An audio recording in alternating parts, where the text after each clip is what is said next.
Weather পাচ্ছেন। তো বলা যায় যে আমি খুব ভালোভাবে কপাল জোরে ওই দিন ওই ওয়েদার পাই। এবং যে যখন আমি 3:45 শুরু করেছিলাম, ইংলিশ চ্যানেল বলা হয় 32 কিলোমিটার, কিন্তু এটা কখনো 32 থাকে না, কারণ স্রোতের পক্ষে বিপক্ষে অনেক রকম বিষয় থাকে, যার জন্য এটা একজন সাঁতারুর জন্য এটা প্রায় 45 থেকে 50 হয়ে যায়। এবং এই এত 32 কিলোমিটার যদি ধরি, তাহলে আমার বলতে পারেন 30 কিলোমিটার প্রায় 8 ঘন্টার মধ্যে কমপ্লিট হয়ে গেছিল।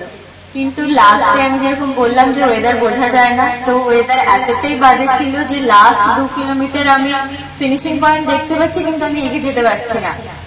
এবং ওখানকার জল এতটাই ঠান্ডা থাকে যে এখানে হাইপোথার্মিয়ার চান্সেস অনেক বেশি থাকে।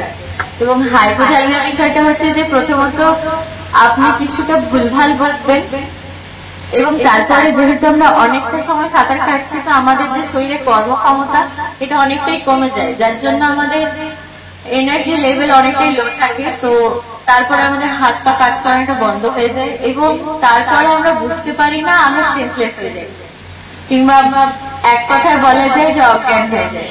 তো যখন আমরা অজ্ঞান হয়ে যাই, ওখানে আটলান্টিক মহাসাগর এই জন্য ফেমাস, কারণ ওখানে সিচুয়েশন আছে যে আমার শরীর এতটাই খারাপ হয়ে যায় এবং আমার অবস্থা এতটাই খারাপ থাকে যে আমি বললাম যেরকম যে লাস্ট 2 কিলোমিটার অপোজিট ওয়েভে আমি আর পিছিয়ে চলে আসি। এবং আমার যে পাইলট কিংবা ওখানে সিএসএ বলে একটা অ্যাসোসিয়েশন আছে, চ্যানেল সুইমিং অ্যাসোসিয়েশন, ওনাদের কিছু অবজারভার ওখানে থাকে। তো একজন অবজারভার আমার সঙ্গে ছিলেন, এবং ওখানে যে বোর্ড ছিল আমার, তার দু সাইডে দুটো ক্যামেরা রয়েছে, যেখান থেকে ওনারা অফিসে আমাকে অবজার্ভ করছেন এবং আমার পুরো অ্যাক্টিভিটি রেকর্ড ওনারা চেক করছেন। এবং ওনারা অনেকবারই অ্যালার্ট মানে নোটিফিকেশন দেন যে ওর কিন্তু এনার্জি লেভেল অলরেডি ডাউন। তো ওনারা আমার দাদাকে অনেকভাবে কনভিন্স করার চেষ্টা করেন যে তোমার বোন কিন্তু অলরেডি হাইপোথার্মিয়া ফার্স্ট স্টেজে চলে এসেছে, এবং আমরা হয়তো বুঝতে পারবো না কখন অজ্ঞান হয়ে যাবে। এবং ওনারা অনেকবারই আমাকে তোলার জন্য প্রিপেয়ার হয়ে গেছিলেন।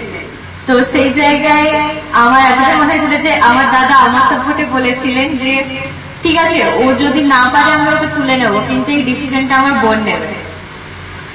এবং ওখানে আমাদের হচ্ছে যে যেরকম অনেকের হয়তো মনে হয় যে 13 ঘন্টা 13 মিনিটে হয়তো আমি কখনো জলের বাইরে এসেছিলাম কিংবা আমি রেস্ট করার সময় পেয়েছি, সত্যি কথায় আমাদের এরকম কোনো সুযোগ দেওয়া হয় না। এবং আমাদেরকে যে খাওয়ার সময় ওটা শুধু 30 সেকেন্ড দেওয়া হয়, মানে 30 সেকেন্ডের মধ্যে আমাকে খাওয়া নিয়ে খাওয়া এবং সবই কিছু। এই যে আমার দাদা যখন আমাকে এই লাস্ট সিচুয়েশনটা বলেন, কারণ আমি জলের মধ্যে থেকে নিজের সিচুয়েশন বুঝতে পারছিলাম না, তো আমার দাদা যখন বললেন যে এরকম এরকম বিষয়, তো মানে তখন আমার এবং দাদা দুজনেরই কি বলবো এতটাই ছিল যে আমি যে লাস্ট খাওয়াটা নিয়েছি, এবার লাস্ট খাওয়ার বলতে যেহেতু আমি লবণাক্ত জলের মধ্যে ছিলাম, তো আমার যে মুখের ভেতরে যে টেস্ট অর্গান পুরোটাই কি বলবো অকেজ হয়ে গেছিল, মানে কোনো কাজ করছিল না।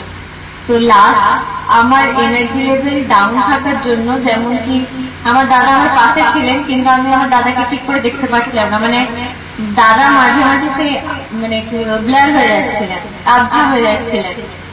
তো সেই সিচুয়েশনে আমার দাদা আমার কাছে বুঝিয়ে, মানে এটা আমার কাছে খুব কি বলবো বড় বিষয় যে ওই দিন আমার দাদা আমার সঙ্গে ছিলেন, কারণ আমি খুবই মানে কনফিডেন্সের সঙ্গে বলতে পারি যদি ওই দিন আমার দাদা না থাকতেন তাহলে আজকে আমি আপনাদের সামনে থাকতাম না, এবং হয়তো আমার নাম সেই লিস্টে থাকতো যাদের হয়তো বডি খুঁজে পাওয়া যায় না। কারণ আমার অবস্থা সত্যি খুবই খারাপ ছিল, এবং আমার দাদা হচ্ছেন ক্যান্সার মেডিসিনের উপর রিসার্চ করেন, এবং আমার ওই সময় বৌদি যিনি প্রিপেয়ার ছিলেন আমার খাওয়ার দাওয়ার আমার দাদা বৌদি করছিলেন। তো দুজনে মিলে লাস্টে খাওয়ার মধ্যে কিছু চেঞ্জেস করেন, মানে কিছু করেছিলেন আমি সেটা বুঝতে পারিনি। আমি জাস্ট এতটাই বুঝতে পেরেছিলাম যে লবণাক্ত জলের মধ্যে যে আমার যে টেস্ট অর্গানটা কিছুটা আমি রিলিফ পেয়েছিলাম, কারণ যে লবণাক্ত যে ভাবটা সেটার থেকে এটা টেস্ট একটু আলাদা ছিল এবং একটু আমি রিলিফ পেয়েছিলাম। তো আমাদের তখন এটাই কনভারসেশন হয় যে আমি যেহেতু লাস্ট ফুডটা নিয়েছি, এটা থেকে আমার কাছে কিছুটা এনার্জি আছে, আমি এটা অ্যাপ্লাই করি, তারপরে যদি না হয় তাহলে আমরা এখান থেকে ফিরে যাবো। এবার এখান থেকে ফিরে যাবো বলতে লাস্ট 2 কিলোমিটার তো মানে আমার মধ্যে যা ছিল আমি আমার আপনার চেষ্টা করি, তারপরে আজকে এসে আমি আপনাদের কাছে আওয়াজ করে শোনাতে পারছি। এবং আমার আপনাদের কাছে আবদার কিংবা আবেদন বলতে পারেন যে আপনারা সবাই আমাকে অনেক অনেক আশীর্বাদ করুন, যে আমার নেক্সট পরিকল্পনাগুলো রয়েছে কিংবা স্বপ্নগুলো রয়েছে সেগুলো যেন আমি এভাবে ফুলফিল করতে পারি এবং সেই স্টোরিগুলো এসে যেন আপনাদেরকে আমি শোনাতে পারি।